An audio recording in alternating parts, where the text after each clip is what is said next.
Hello YouTube friends and families, welcome back to my channel. At today ay Thursday around 5:30 in the evening, and we're off to the boat para sa ating weekend boatcation. At ayan guys, medyo traffic today, kaya medyo hindi ganon kabilis ang aming ride papuntang Marina.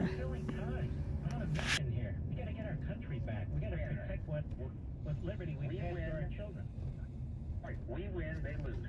I want my kids, your kids, our grandkids to live in freedom. That's what I want. I want them to have the same opportunity I had. They grew up with any money, but I had opportunity. I want that for everybody. But we're all for it. Because inflation is a war on the value of what's in your pocket, your dollar. I've always believed in diversification, and I've always practiced what I... Medyo yung kapal ng traffic today ay parang sa Manila, Philippines na din. Pero syempre yung ating Sea Dog ay napaka-chill dahil like niya talaga mag-travel, like niya mag weekend boatcation, love niya ang ocean, love niya ang rides. At malapit na tayo sa Marina, nandito na tayo sa Port Sucal. Ayan guys, medyo 5 minutes away na lang tayo sa ating destination.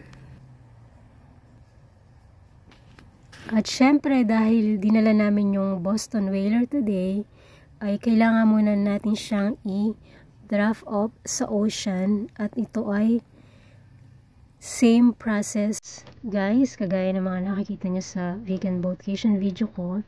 Pareho din, i-draft off yan.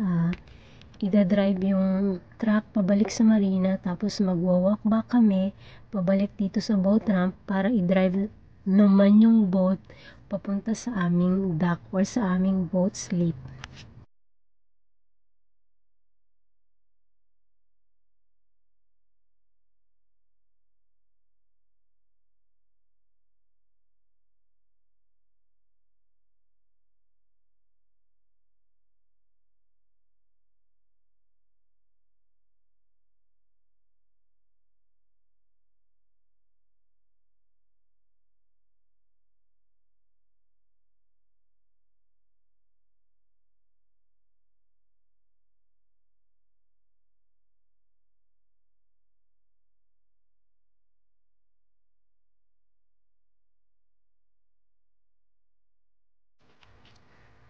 At ito, inaalis na yung husband ko yung kanyang connect dun sa truck or sa trailer para naman siya ay mahila ko papunta doon sa tamang area kung saan namin muna siya iiwanan ng 5 minutes or 10 minutes. So ayan, sa video na to, pinabilis ko na lang lahat para hindi boring.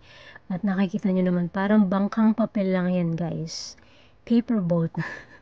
Diba? Parang paper boat. Pero sa totoo niyan, kailangan mo ng muscles dito kasi hihilahin mo yung boat. Dalawa yung hawak mo na rope or lubid. At kailangan mong ingatan niya na huwag siyang tumama-tama dun sa boat ramp. So ayan na, inalis na nung husband ko yung truck, dinrive na niya paalis, at yung next boat naman yung magda-draft ngayon ng kanyang boat sa water.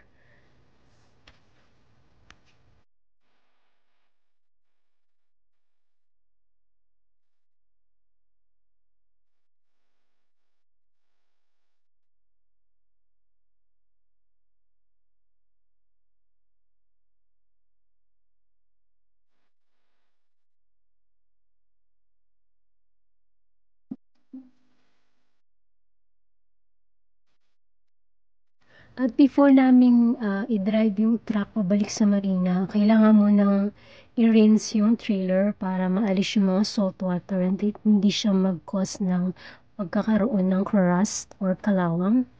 At para medyo magtagal din yung lifespan ng ating trailer. So ayan, si Scrappy ay nagpati kaya kailangan kong i-pick up yung kanyang pupo. Eto na, pabalik na ulit kami sa Marina.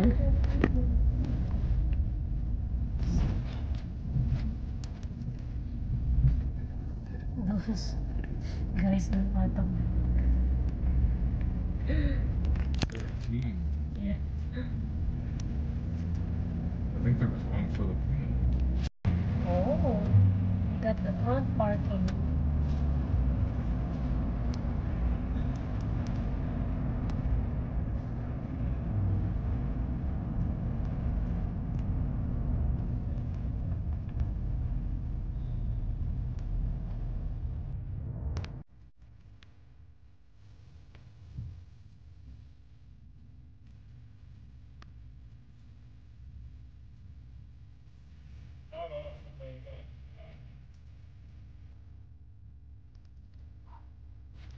Around 6:30 na to nung nag-walk back kami sa boat ramp para i-drive naman yung boat punta sa dock or sa aming boat slip. At ayan guys, makikita nyo puro walking yung the rest of 10 minutes videos na to. Kaya sana huwag kayong maboard. I-enjoy nyo na lang yung scenery.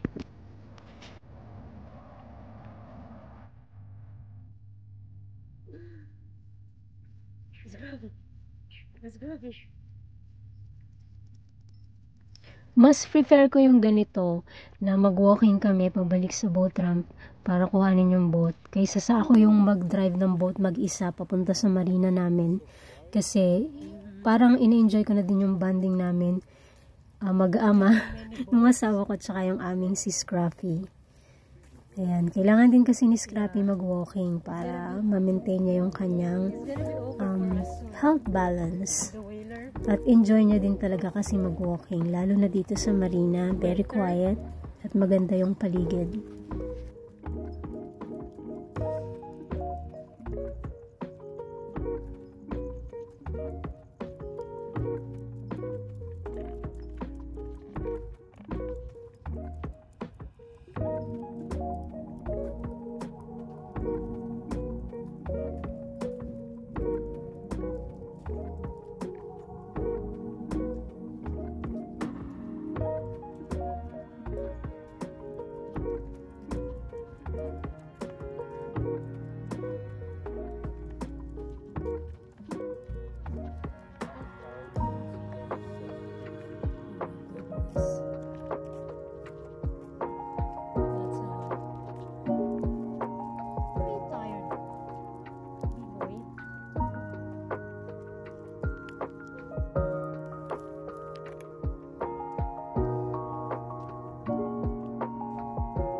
Cross.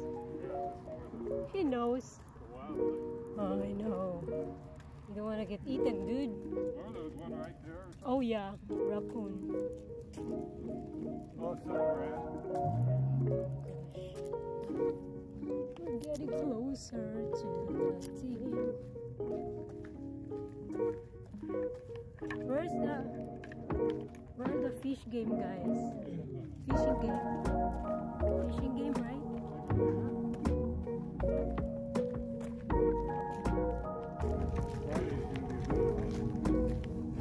Maybe.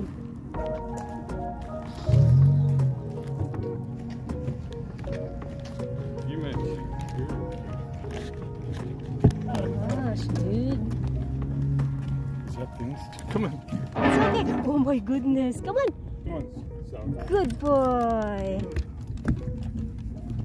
You did it. Vámonos.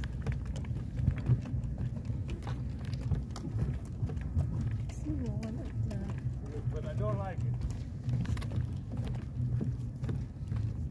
Can I throw you in the water? At eto na nga tayo ulit sa Whaler. No. Ida-drive na natin siya pabalik He's clean. doon sa aming dock. At yung mga susunod na video guys ay yung aming evening cruise. Kaya salamat sa pagnood at na-appreciate ko kayong lahat. Shout out everyone and God bless at see you soon sa mga susunod natin na videos pa. Salamat again everyone. God bless.